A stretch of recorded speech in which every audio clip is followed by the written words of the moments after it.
జై శ్రీరామ్. అందరికీ నమస్కారం. వెల్కమ్ టు న్యూస్ అఖండ. నేను మీ కస్తూరి శ్రీధర్. దేవుడేమన్నా నాకు వరం ఏమన్నా ఇచ్చాడేమయ్యా, అందరికీ మంచి మంచి వార్తలు చెప్పు, అందరినీ బాగా మేలుకొలుపు, అందరినీ బాగా సంతోషపెట్టమని చెప్పి దేవుడు ఏమో నాకేదో వరం ఇచ్చేట్టున్నాడు. లేకపోతే చూడండి, ఇలాంటి మంచి మంచి న్యూస్ అనేది తీసుకొచ్చేది, మీకు అందరికీ వినిపించేది, మిమ్మల్ని సంతోషపెట్టి నాకు కూడా ఎంత ఆనందంగా ఉంటుంది తెలిసిన. ఏదైనా మంచి వార్త తీసుకొచ్చి మీకు వినిపించేప్పుడా ఇంకొక వార్త చెప్తా చూడండి ఎంత బాగుంటుందో. హిమంత బిశ్వ శర్మ, అస్సాం ముఖ్యమంత్రి. ఈ హిమంత బిశ్వ శర్మ గారి గురించి ప్రత్యేకంగా చెప్పాల్సిన అవసరం లే, మనకందరికీ కూడా తెలుసు ఆయన ఎలాంటోడో. మన దేశంలోని వివిధ రాష్ట్రాల ముఖ్యమంత్రుల్లో మొదటి ముగ్గురు ముఖ్యమంత్రుల్లో హిమంత బిశ్వ శర్మ గారు కూడా ఒకరనమాట. అంత దూకుడు స్వభావం, పరిపాలన విషయంలో కావచ్చు, ఏదైనా కూడా డైరెక్ట్ అనమాట, స్ట్రైట్ ఫార్వర్డ్. ప్రజల కోసం ఇది నేను చేయాలనుకుంటే దానికి ఎంతకైనా దిగించాడు అలాంటోడు. దాదాపుగా యోగి ఆదిత్యనాథ్ గారి తర్వాత ఆ స్థాయిలో పేరు తెచ్చుకున్నటువంటి ముఖ్యమంత్రి ఈ హిమంత బిశ్వ శర్మ గారు. అయితే నిన్న ఇజ్రాయెల్ సేనలు లెబనాన్లోని హెజ్బుల్లా చీఫ్ అయినటువంటి హసన్ నస్రల్లాను అంతమొందించిన సంగతి మనకందరికి కూడా తెలిసిందే. ఈ జిహాదీ ప్రపంచంలో ఈ హసన్ నస్రల్లా ఒక హీరో. దీంతో ఈ హసన్ నస్రల్లా కుక్క చావుగానే ఇక భారతదేశంలో ఉన్నటువంటి కొంతమంది జిహాదీలు పెద్ద ఎత్తున ర్యాలీలు నిర్వహించారు. దీనికి సంబంధించి ఇంతకుముందు కూడా నేను ఒక న్యూస్లో చెప్పిన. కాశ్మీరు, లక్నో, బీహారు ఇలా అనేక ప్రాంతాలలో ఈ జిహాదీ గాళ్ళు ఎక్కడైతే ఎక్కువగా నివసిస్తూ ఉంటారో అక్కడ పెద్ద ఎత్తున అయితే ర్యాలీలు చేశారు.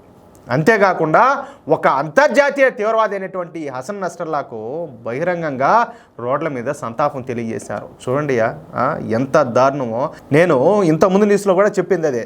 ఏంటంటే ఇప్పుడు మన దేశం మీద చాలాసార్లు ఈ ఉగ్రదాడులు జరిగినాయి కదా, తీవ్రవాదులు అనేక సార్లు మన దేశం లేక చొరబడి ఇట్లా ఏది మన సైనిక బలగాల మీద కావచ్చు, లేకపోతే మన దేశ పౌరుల మీద కావచ్చు, చాలాసార్లు ఈ విధంగా చేశారు. కానీ ఒక మతపరంగా అంటే ఇప్పుడు ఏ విధంగా అయితే చేశారో, ఏ విధంగా అయితే చేస్తున్నారో దాన్ని ఖండిస్తా, అంటే ఆ దాడులను ఖండిస్తా వీళ్ళు ఎప్పుడైనా ఈ విధంగా చేశారా?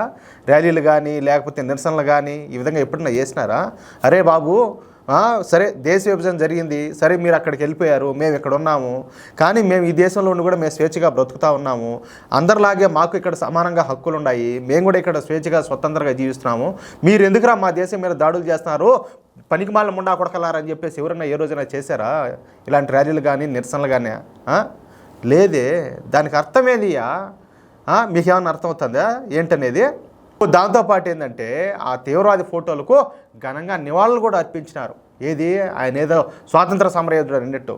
దీంతో అస్సాం ముఖ్యమంత్రి అయినటువంటి హిమంత బిశ్వ శర్మ తీవ్ర ఆగ్రహంతో రగిలిపోయినాడు అట్నే. ఎందుకంటే ఆయన జాతీయవాదియా, దేశభక్తుడు. ఒక తీవ్రవాదికి, అది కూడా ఒక పిరికి విధమైనటువంటి ఈ హసన్ నస్రల్లాకు మన దేశంలో జిహాదీలు సంతాపాలు తెలియజేయడంతో కరుడుగట్టినటువంటి జాతీయవాది అయిన అస్సాం ముఖ్యమంత్రి హిమంత బిశ్వ శర్మ తట్టుకోలేకపోయినాడు. ఇక ఈ విషయం మీద ఆయన మాట్లాడుతా, ఇది మన కర్మో లేకపోతే మనం చేసుకునే పాపమో కానీ ఒక అంతర్జాతీయ తీవ్రవాదికి ఈ విధంగా మన దేశంలో ఆ వర్గం వాళ్ళు బహిరంగంగా నివాళులు అర్పించి సపోర్ట్ చేయడం చూస్తూ ఉంటే మనసు తరుక్కుపోతుందని చెప్పి మాట్లాడినాడు. అవును, 100%. లేకపోతే ఈ దేశంలో పుట్టిన వాళ్ళు ఏంది, ఈ దేశంలో పెరిగే వాళ్ళు ఏంది, ఈ దేశంలో ఈ గాలిని పిలుస్తా ఈ మట్టిలో బతికే వాళ్ళు ఏంది, ఎక్కడో పుట్టేటువంటి తీవ్రవాదులకు సపోర్ట్ చేయడం ఏందయ్యా? అసలు ఈ దేశంలో ఈ పుణ్యభూమిలో పుట్టడమే ఒక అదృష్టం. ఎంత అదృష్టం ఉంటే ఈ పుణ్యభూమిలో పుడతారు. అసలు గర్వపడాలా, ఏది మేము భారతీయులు అని చెప్పి చెప్పుకునేదానికి. అలాంటిది మన పూర్వీకులు ఎంత గొప్పవాళ్ళు, ఈ దేశం కోసం, ఈ ధర్మం కోసం, ఈ మట్టి కోసం ఎన్ని పోరాటాలు చేశారు. వీరుల రక్తం మనలో ఉండాలి. అలాంటిది ఎవరో పిరికి పందాల గురించి, ఎవరో తీవ్రవాదుల గురించి, దుర్మార్గుల గురించి వాళ్ళకి సానుభూతి తెలియడం ఏంది, వాళ్ళకి నివాళులు అర్పించడం ఏంది? సిగ్గుచేటు కదా ఇదంతా. మనిషి అన్న కూడా ఇటు పనులు చేస్తాడా? కనీసం పశువులు కూడా మార్చేవే. మరి ఇదంతా ఎట్లా జరుగుతుంది ఇదంతా? అయితే ఆయన మాట్లాడింది ఏంటంటే, నాకు తెలిసి వీళ్ళంతా కూడా కాంగ్రెస్ పార్టీ అభిమానులే. చూడండి, అంటే ఇదేంద్రా స్వామి, ఇంత జరిగితే మళ్ళీ దీంట్లో ఈ కాంగ్రెస్ మాట్లాడింది ఈ ట్విస్ట్ ఏంది అనుకుంటారా? అది కూడా చెప్తా మీకు. లెబనాన్లో ఈ హెజ్బుల్లా చీఫ్ హసన్ నస్రల్లా చనిపోవడంతో ఇక్కడ కాంగ్రెస్ పార్టీ, అదేవిధంగా ఇండి కూటమి, ఏది ఈ కాంగ్రెస్ పార్టీకి సంబంధించిన తోక పార్టీలన్నీ ఉన్నాయి కదా, వాళ్ళ మిత్ర పార్టీలా, ఆ ఇండి కూటమి తీవ్ర సంతాపాన్ని వెలుబుచ్చుతుంది. ఈ Hezbollah terrorist commander in chief ఎవరు ఈ హసన్ నస్రల్లా చనిపోవడంతో ఆ బాధను బయటికి వెళ్ళగక్కలేక మింగలేక కాంగ్రెస్ పార్టీ మరియు ఈ ఇండి కూటమి పార్టీలు కుమిలిపోతూ తీవ్ర ఆవేదన చెందుతున్నాయి అని చెప్పి మాట్లాడినాడు. అవును, నిజం. ఎందుకంటే వాళ్ళంతా బాధపడతా ఉంటే ఇంకా ఆ పార్టీలు బాధపడవా? ఎందుకు బాధపడవు? ఓట్లు వేచ్చాంది వాళ్ళు, గెలిపించాంది వాళ్ళు, ప్రజాప్రతినిధులను చేసి పంపించాంది వాళ్ళు పార్లమెంట్లకు, అసెంబ్లీలకు. మరి ఇంకా వీళ్ళు బాధపడతా ఉంటే వాళ్ళు బాధపడరా? బిడ్డ బాధపడతా ఉంటే కన్నపేగ ఊరుకుంటుంది నాయనా. అందుకు కదా వాళ్ళ బాధ కూడా మేము అర్థం చేసుకోలేము మాత్రమా? అట్ట కదా. అస్సాంలో 600 మదర్సాలను ఎందుకు మూసేసినామని చెప్పేసి ఈ మధ్య నన్ను ఎవరు, ఈ రాహుల్ గాంధీ ఉన్నాడు కదా, ఈ ఫిరోజ్ జహంగీర్ గారి మనవడు, ఈ రాహుల్ గాంధీ నన్ను ఒక ప్రశ్న వేసినాడు. ఆ ప్రశ్నకు సమాధానం చెప్పడానికి సమయం కోసం నేను ఎదురు చూసిన. ఇప్పుడు ఆ సమయం రానే వచ్చింది. అవును, నేను 600 మదర్సాలను మూసేసిన, ఇక ఇప్పుడు మిగిలిన మదర్సాలను కూడా మూసిపారు దొబ్బుతాను అని చెప్పి మాట్లాడినాడు. ఓటి స్వామి, ఇదేంద్రా నాయనా? మా రాష్ట్రానికి, మా దేశానికి కావాల్సింది ఇంజనీర్లు, డాక్టర్లు, శాస్త్రవేత్తలే తప్ప రాడికల్స్, తీవ్రవాదులు, జిహాదీలు కాదు అని చెప్పినాడు. ఇదైతే కరెక్టే, ఒప్పుకోవాల్సిన మాటే. ఎందుకంటే సరే, ఏ కులమైనా ఏ మతమైనా కూడా అందరూ బిడ్డలు బాగా చదువుకోవాలా, అందరూ ప్రయోజకులు అవ్వాలని కదా కోరుకోవాలా. తల్లిదండ్రుల బాధ్యత కూడా అదే కదా.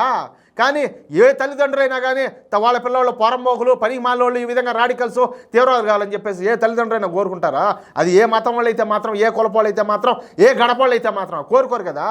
అట్లా అందుకే నేను మళ్ళా ఈ రాహుల్ గాంధీకి చెప్తున్నా, అస్సాంలో ఉన్న అన్ని మదర్సాలను మూసేస్తాను, ఏం చేసుకుంటావో చేసుకో అంటే ఇంతకు మించి నేను మాట్లాడకూడదు, మీరు ఊహించుకోండి. అట్టా ఈ మాట చెప్తా హిమంత బిశ్వ శర్మ గారు ఈ రాహుల్ బాబా గారికి మామూలు కాదు, నేరుగా ఛాలెంజ్ విసిరాడు. అది దమ్మంటే ఎట్టుంటుంది? ఇదో ఇట్నే ఉంటుంది, ఎట్టుంటుంది దమ్మంటే. అది మ్యాటర్. ఎట్లా న్యూసా అదిరిపోయిందా? అట్లా న్యూస్ అఖండాలో వార్తలు అదే మరి అదిరిపోతా వచ్చాయి. అట్లా ఈ వీడియోపై మీ యొక్క అమూల్యమైన అభిప్రాయాలను దయచేసి ప్రతి ఒక్కరు కూడా ఖచ్చితంగా కామెంట్ రూపంలో తెలియజేయాలని చెప్పి కోరుకుంటూ, అలాగే ఈ వీడియోని ఇస్తే దయచేసి ప్రతి ఒక్కరు కూడా లైక్ చేయండి, తప్పనిసరిగా 10 మందికి షేర్ చేయండి. అలాగే ఇంతవరకు మన ఛానల్ సబ్స్క్రైబ్ చేసుకోకపోతే దయచేసి ప్రతి ఒక్కరు కూడా మన ఛానల్ సబ్స్క్రైబ్ చేసుకోండి. ప్లీజ్ సపోర్ట్ చేయండి. జై శ్రీరామ్, జై హింద్.